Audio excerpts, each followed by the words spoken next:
Hey there, Red Devil Nation. Welcome back for another Alumni Spotlight. Today we have 2011 Dickinson softball graduate Liz Barry joining us. Liz, thank you so much for taking the time. No problem. It's good to be talking to you.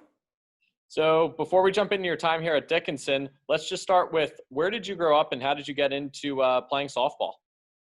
Sure. So I grew up in Millis, Massachusetts, which is a little bit outside of Boston.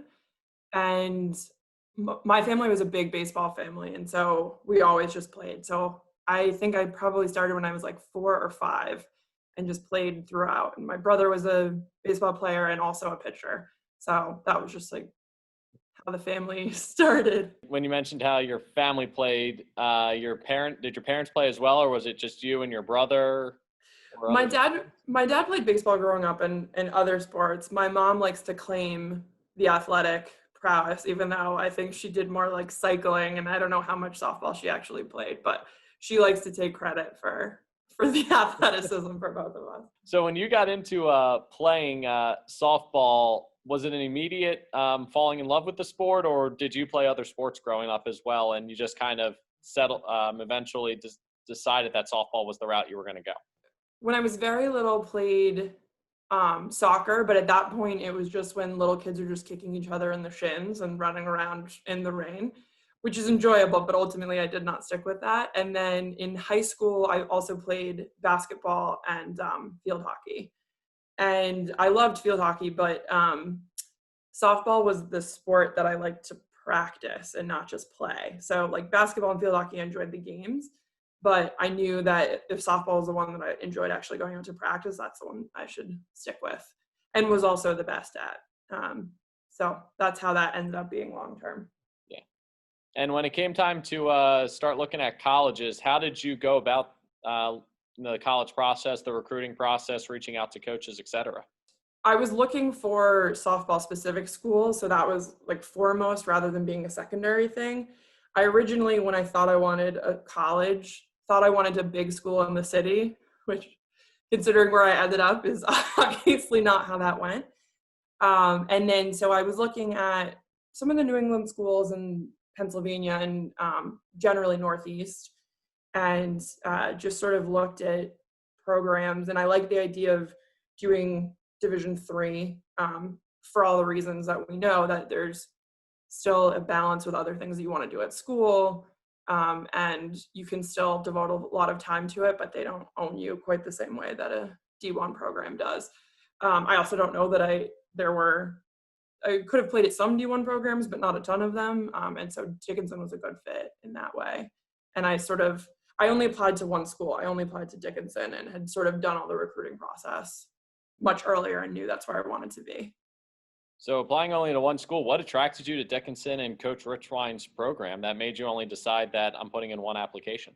As far as Dickinson went, it's gorgeous. I liked the area. I really liked the idea that there was the expectation that you were going to go abroad or have other interests versus only being able to do your sport, which is not the case at a lot of other schools, even Division III.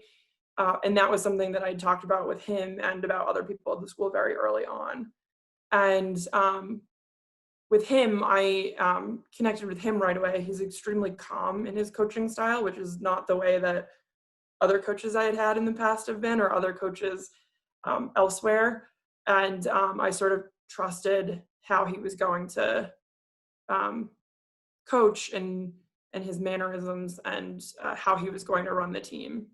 And that's ultimately why I decided to do it. Plus, there were, at the time, Dickinson was on like an upward trajectory. They had been, the year before I got there, they had made the playoffs and had been doing really well and better and better. And I wanted to be involved on a team that was going to have success. Why do you think that is such an attraction for young people when looking at colleges where a school like Dickinson encourages you to go abroad and the coaches will even help you versus schools that tell you, no, that's not an option. You're a student athlete and that's the priority? I think it's just much more realistic as far as things that are going to make your experience more enjoyable and make you more well-rounded and more marketable after you leave.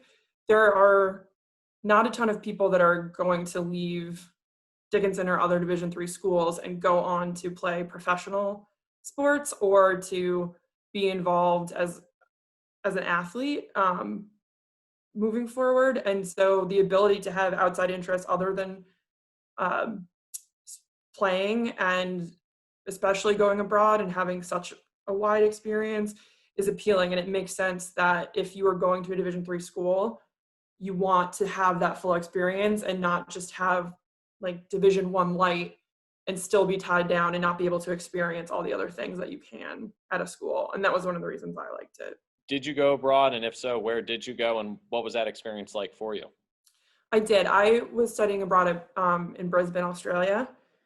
And that was wonderful. I mean, they are a wonderful, wonderful people there. And I still am in touch with a lot of them.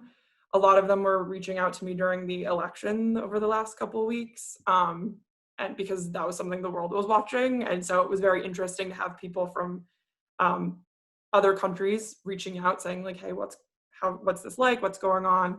And so that was something that I really liked about the study abroad with Dickinson, is that it wasn't in one, I mean, Brisbane's a major city, but it wasn't in one of the major ones where it's like a ton of Americans, and not like, I was really living immersed with Australians such that I am still connected with them. Mm-hmm. I don't even 10 years later, whenever. Yeah, 10 years later. So Yeah. And what do you think that teaches young collegiate individuals when they're abroad and they can immerse themselves in someone else's culture?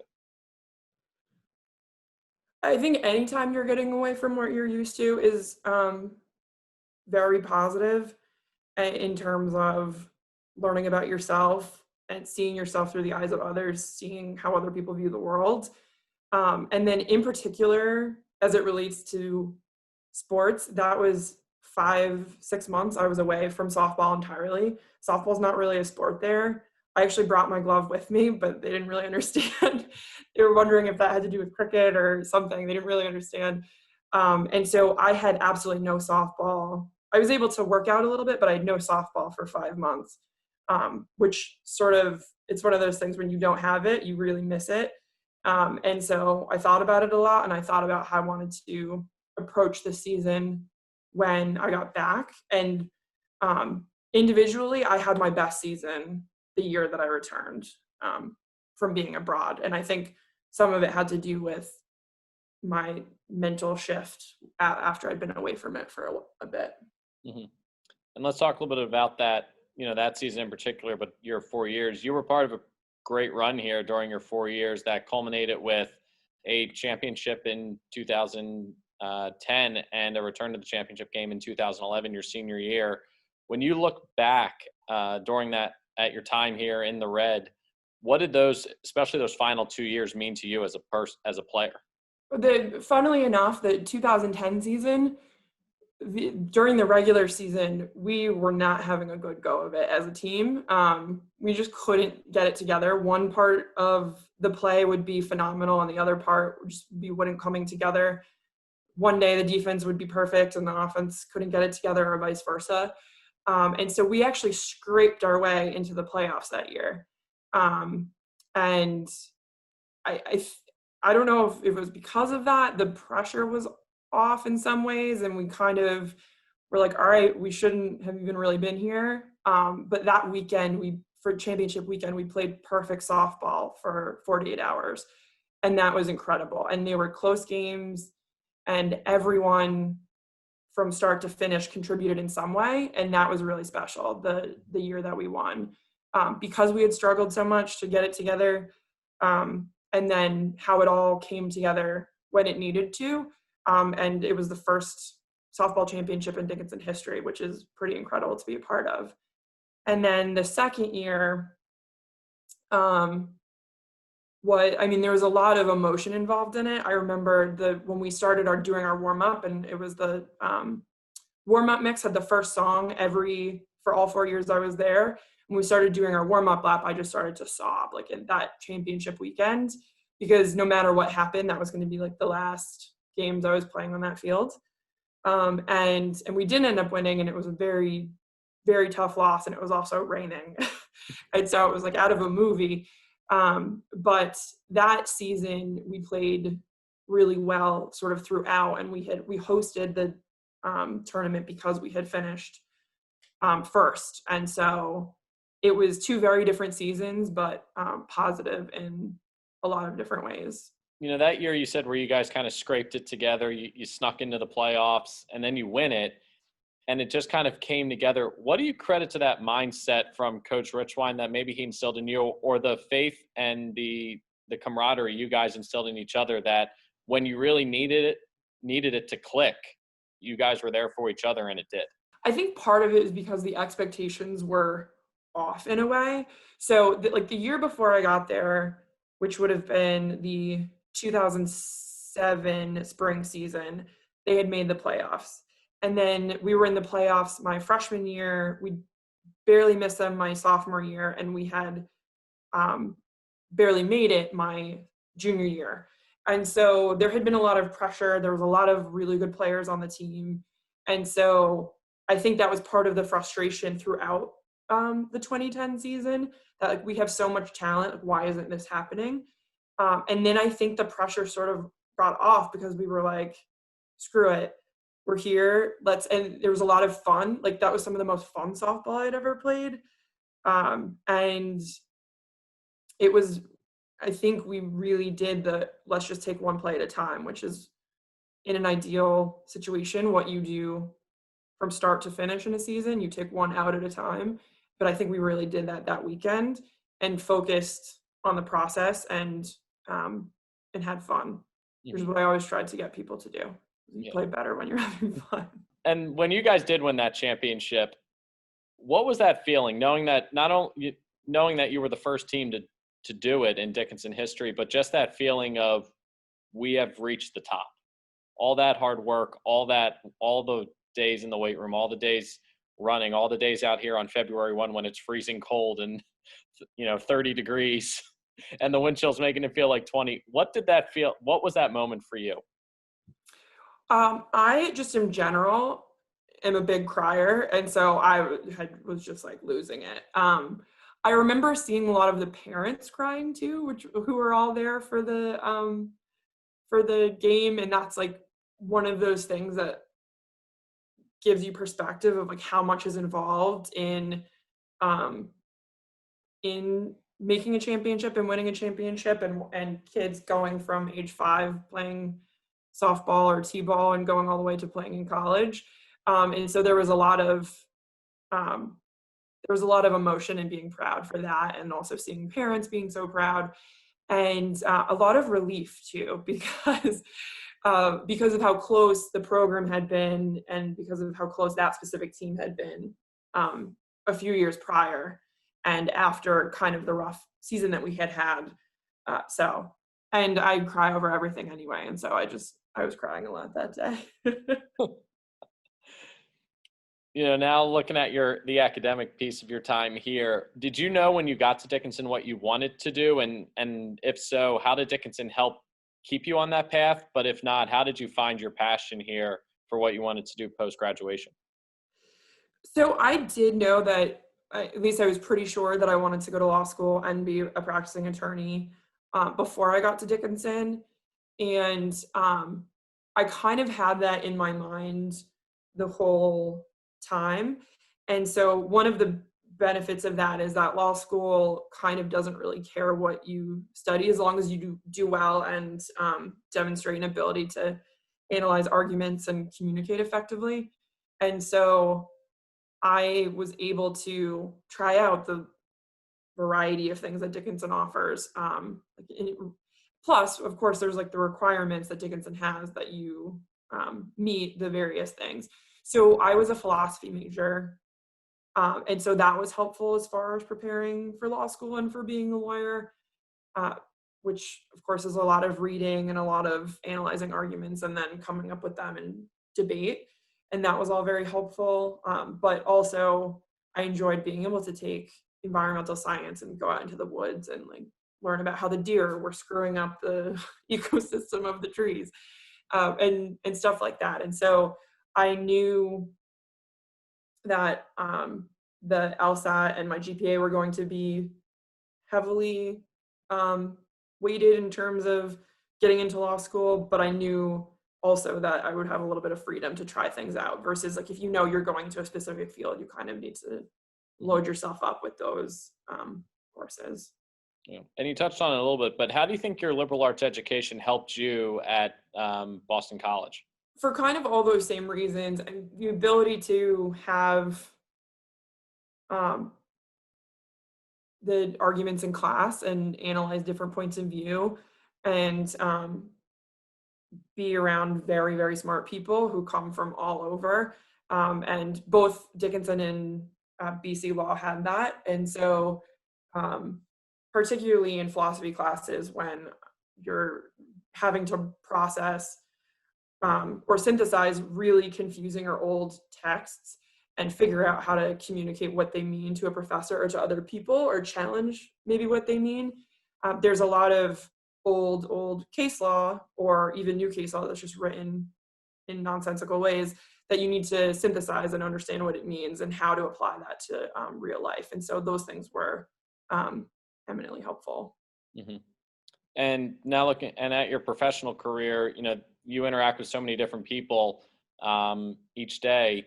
How has that liberal arts education and that ability to work with other people, understand other people, but also communicate effectively, how's that helped you professionally? In a lot of the same ways that I just described, and that it's funny, and not just because this is obviously like a sports focused conversation, but so much of being an athlete my entire life, as well as specifically playing on teams, has crafted how I am a lawyer and how I handle what I do on a day-to-day basis. And I'm a trial attorney and it's adversarial, and there's a lot of parallels between trying a case, playing a game, and at my work, I didn't even realize it was going to be so teamwork focused until I got there. And that was a pleasant surprise because I've always liked working in a team. And it's clear when someone has not done that before. And it's also clear if someone's never been yelled at by a coach or someone else and they can't handle a judge yelling at them or giving them feedback they don't like, that sort of thing. And so and as far as interacting with other people, I've always had to be on teams and playing from the time I was so little on softball teams or other sports. I've had to interact with so many different people, whether it's on my team, other teams, umpires, coaches, that sort of thing. So just being around as many people as possible, and in a way that in pressure situations, when there are results on the line, has helped a lot in being able to manage stress, manage what I'm doing. And then certainly having a diversity of people at Dickinson as far as people I meet through work, just having conversations with them has been very helpful. You were there in 2019 when the softball team won the Centennial Conference championship at Haverford with other alums. Why do you feel like it's so important for you guys to support this current generation of Dickinson student athletes and give back to the program that obviously gave you guys so much?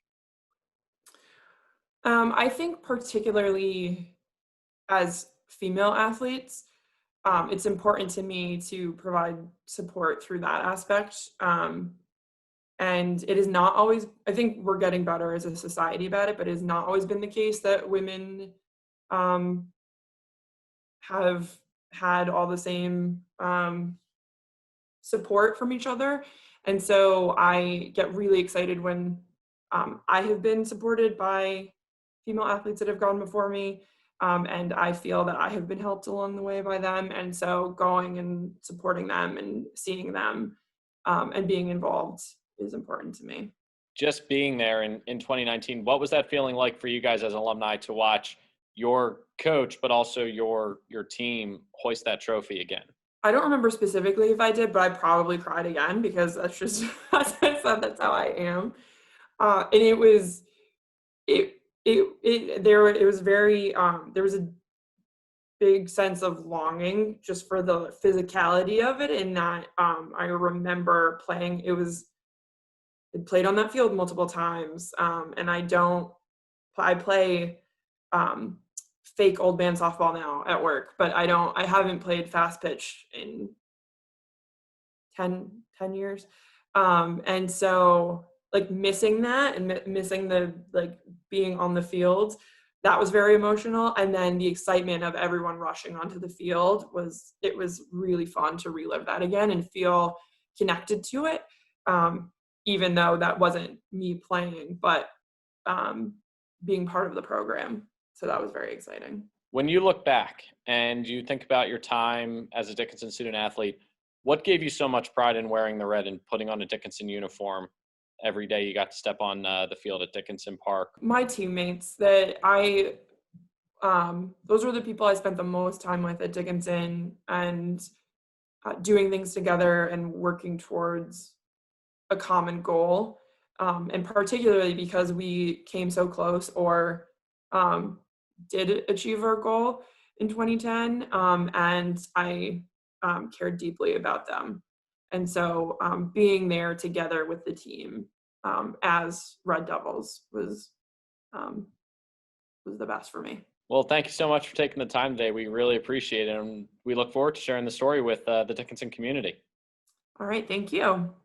Have a great day, and we hope to see you back on campus soon when we're playing softball again. I hope that's sooner rather than later.